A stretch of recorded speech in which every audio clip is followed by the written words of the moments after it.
Hello दोस्तों, आज मैं आपको सुनाने जा रही हूँ एक पिता और एक बेटे की इमोशनल कर देने वाली कहानी। तो दोस्तों, एक पिता ने अपने बेटे की बहुत अच्छी तरह से परवरिश की, उसे अच्छी तरह से पढ़ाया, लिखाया और एक सफल इंसान बनाया। इसी के बल पर बेटा एक कंपनी में बड़ा अधिकारी बन गया। हजारों लोग उसके अधीन काम करने लगे।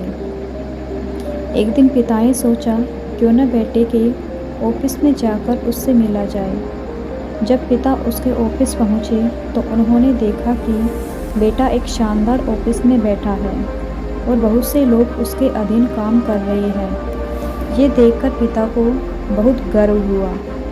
पिता अपने बेटे के चैम्बर में गए और पीछे जाकर उसके कंधे पर हाथ रखकर खड़े हो गए। इसके बाद पिता ने अपने बेटे से पूछा, इस दुनिया का सबसे शक्तिशाली इंसान कौन है?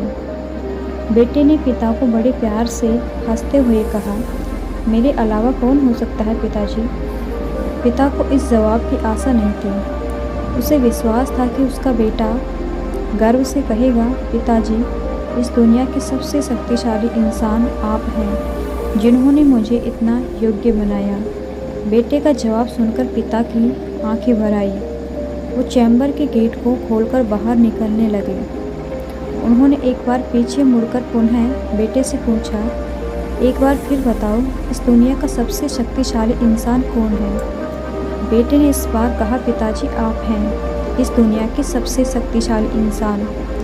पिता ये सुनकर आश्चर्यचकित हो गए।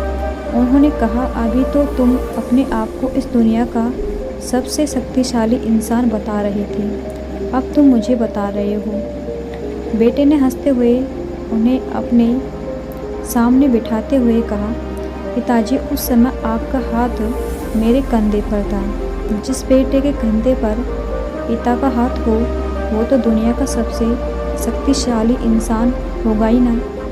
बेटे की बात सुनकर पिता की आंखें भर आई। उन्होंने अपने बेटे को कसकर गले लगा लिया। सच है, जिसके कंधे पर या सिर पर पिता का हाथ होता है, वो इस दुनिया का सबसे शक्तिशाली इंसान होता है। हर पिता चाहता है कि वो अपनी संतान को अच्छी से अच्छी शिक्षा प्रदान करे, ताकि वो भविष्य में कुछ बन सके। बदलते समय में देखने में आता है कि काबिल होने पर संतान ही अपने पेरेंट्स के साथ ठीक से व्यवहार नहीं करती, बल्कि अपमानित भी करती है।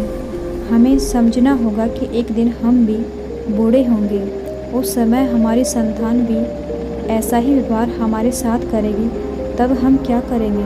तो दोस्तों, हम अपनी ज़िंदगी में कितना ही बड़ा मुकाम हासिल क्यों न कर लें,